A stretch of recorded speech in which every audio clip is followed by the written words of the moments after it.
Good morning student, मैं Pramod Kumar Gupta, chemistry teacher. आपका online class में स्वागत है। बच्चों, मैं आप लोगों को 11th की केमिस्ट्री पढ़ा रहा था और chapter some basic concept of chemistry में आज हमारा 11वां लेक्चर है, जिसमें बच्चों आज का टॉपिक है डाल्टन के परमाणु सिद्धांत में संशोधन। जिसमें बच्चों आप लोग को मैं पिछले टर्न पर डाल्टन के परमाणु सिद्धांत बताया था और बाद में बच्चों इसी डाल्टन परमाणु के सिद्धांत में कुछ संशोधन किए गए, जो कमियां थी उनको संशोधित किया गया। तो हम कह सकते हैं बच्चों, आधुनिक वैज्ञानिक खोजों एवं अन्वेषणों के आधार पर डाल्टन के परमाणु सिद्धांत में जो परिवर्तन किए गए वह निम्न है। बच्चों, डाल्टन ने बताया था कि अपने सिद्धांत में बताया था कि परमाणु अविभाज्य कण होता है, लेकिन बाद में संशोधन करके यह बताया गया कि परमाणु एक विभाज्य कण है। क्या? एक विभाज्य कण है। यह सत्य है कि परमाणु को भौतिक और रासायनिक परिवर्तनों में अपघटित नहीं किया जा सकता है, अर्थात तोड़ा नहीं जा सकता है, परंतु बच्चों असाधारण भौतिक विधियों द्वारा परमाणुओं को एक से अधिक सूक्ष्म कणों में विभाजित किया जा सकता है। क्योंकि बच्चों जो परमाणु है वह स्वयं अनेक प्रकार के सूक्ष्म कणों से बना हुआ है। वह सूक्ष्म कण परमाणुविक कण, वह परमाणुविक कण या अपरमाणुविक कण या मूल कण कहलाता है। जैसे आपका जो परमाणु होता है इलेक्ट्रॉन, प्रोटॉन और न्यूट्रॉन से बना होता है।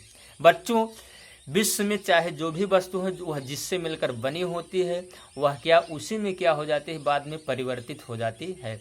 तो ऐसे परमाणु भी हमारा इलेक्ट्रॉन, प्रोटॉन और न्यूट्रॉन से मिलकर बना हुआ है। तो परमाणु इलेक्ट्रॉन, प्रोटॉन और न्यूट्रॉन में क्या परमाणु को तोड़ा जा सकता है, लेकिन साधारण विधियों द्वारा नहीं बल्कि असाधारण भौतिक विधियों द्वारा इनको एक से अधिक सूक्ष्म कणों में तोड़ा जा सकता है। ठीक, डाल्टन ने क्या बताया था कि परमाणु अविभाज्य कण है, लेकिन यहाँ संशोधन में क्या कहा गया कि परमाणु को क्या किया जाता है, अधिक से अधिक छोटे कणों में, सूक्ष्म कणों में विभाजित किया जा सकता है। ठीक, अब देखिए फिर उसके बाद दूसरा पॉइंट, डाल्टन ने कहा था कि बच्चों एक तत्व के सभी परमाणु समान प्रकार के होते हैं। जैसे मैंने आप लोगों को बताया था, जैसे हाइड्रोजन 1H1, हाइड्रोजन के 3 परमाणु बताया गया, 1H2 और आपका क्या बताया गया 1H3।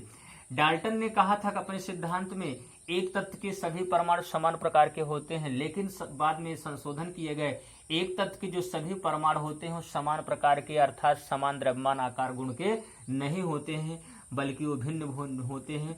उनके द्रव्यमान क्या होते हैं, भिन्न भिन्न होते हैं। तो किसी तत्व का वह परमाणु जिनका द्रव्यमान क्या होता है बच्चों, भिन्न भिन्न होता है, वह क्या कहलाता है, समस्थानिक कहलाता है।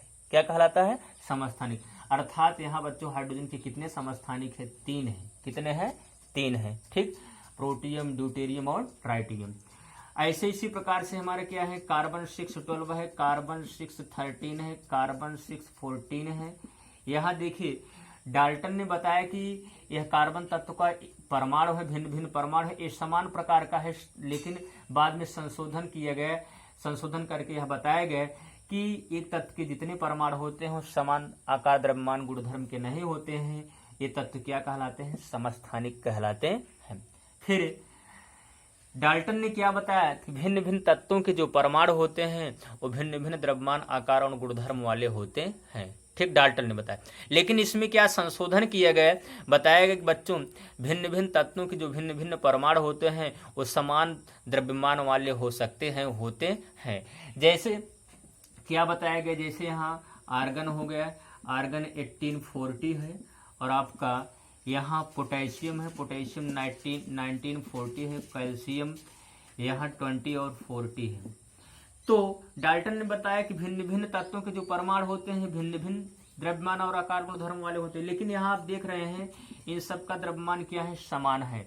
तो हम कह सकते हैं वह तत्व मतलब किसी तत्व का वह परमाणु जिनका द्रव्यमान क्या होता है, समान होता है, वह क्या कहलाता है, संभारिक कहलाता है। भिन्न भिन्न वालों का क्या, समस्थानिक, समान वालों का क्या, संभारिक कहलाता है। ठीक, अब बच्चों अगला पॉइंट क्या है कि डाल्टन ने क्या बताया था कि परमाणु का जो मूल तत्व का जो मूल लक्षण होता है वो परमाणु भार होता है।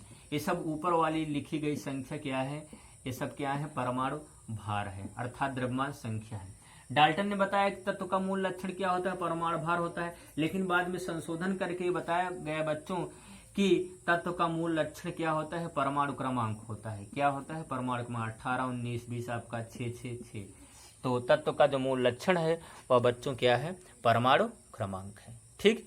फिर डाल्टन ने क्या बताया था बच्चों, एक से अधिक परमाणुओं के संयोजन से यौगिक परमाणु बनता है। क्या बनता है, यौगिक परमाणु बनता है। इसे बताया गया था A+A आपका क्या बना था, 2A, जो कि क्या था आपका यौगिक परमाणु बताया गया था। क्या बनता है, यौगिक परमाणु। लेकिन बाद में संशोधन करके बताया गया कि बच्चों परमाणु के संयोजन से यौगिक परमाणु नहीं बल्कि क्या बनता है, अणु बनता है। क्या बनता है, अणु बनता है, यौगिक नहीं बनता है बल्कि क्या बनता है, यौगिक अणु बनता है। जैसे आपका हाइड्रोजन और हाइड्रोजन का जब संयोजन होता है तो H2 क्या बनता है, अणु बनता है बच्चों। ठीक। इसी प्रकार से कई परमाणुओं का जब संयोजन होता है तो यौगिक परमाणु नहीं बल्कि क्या संशोधन बताया गया कि अणु बनता है। बच्चों आप लोग वीडियो को रोककर नोट्स बनाते रहिएगा और आप पढ़ते रहिएगा, तैयार भी करते रहिएगा। आज के लिए बस इतना ही। मैं आप लोगों को अगले टर्न पर परमाणु और अणु के विषय में बताऊंगा। Thank you. जय हिंद, जय भारत।